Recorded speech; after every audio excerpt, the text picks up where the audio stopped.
Hi everyone, Pastor Coates once again. I want to come to you again today, another Money Talk lesson where we're in a series. This time we're calling our series The DNA of the Seed. We are listing different kinds of seeds and the DNA that is in that seed that will produce a unique kind of harvest. So we're up to lesson number 5, which is the 4th seed after an introductory lesson. And here's the seed today. Confrontation is the seed for the preservation of a relationship.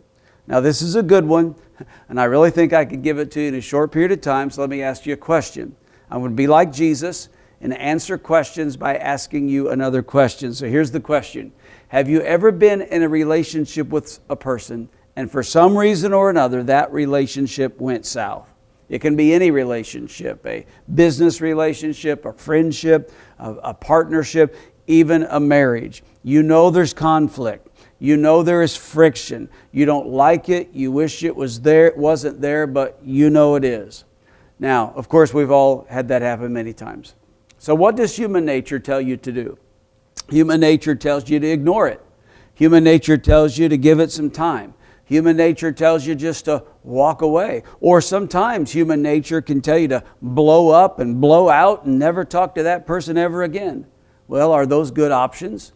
Only if you don't care anything about that individual and you have no intention or desire to continue to be in a relationship with them. Because I suspect that's exactly what happens. If you blow up and blow out, if you fulfill your natural tendencies, just walk away and ignore it, you will lose a friendship. But here is the strength and wisdom response. Loving confrontation. Now, I don't mean blow up and blow out and confront them and have it out, but lovingly confront them. Ask the other person about the nature of the conflict, the nature of the friction.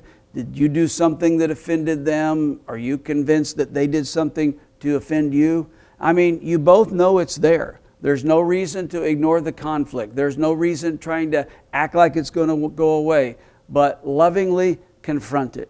Now, if you will do that, if you'll sow the seed of loving confrontation, that seed has the potential of producing the harvest of the preservation and the restoration of that relationship. Now here's what Jesus said. This is the biblical principle. Matthew 18:15. If your brother sins against you, go and tell him his fault between you and him alone. If he listens to you, you have gained your brother. Now that's an interesting passage, and you realize we get that backwards most all the time. We think that the person that did the wrong should be the first one that should come to us. And they should. But if you really care about the relationship, don't just sit there hoping and waiting for that to come. They may never come back. They may never have even realized that they offended you. They may not care. But if you lovingly sow the seed of confrontation, the Holy Spirit can take it from there. He can often soften up their heart. And then you have a really good chance of winning back your brother and restoring and preserving that relationship. So this is another lesson in the DNA of the seed. And the harvest is often different than what we might expect. But the harvest is always compatible with the seed. It's in the DNA. So confrontation, loving confrontation of conflict in a relationship is the seed for preserving and restoring that relationship. God bless you. We'll talk to you soon.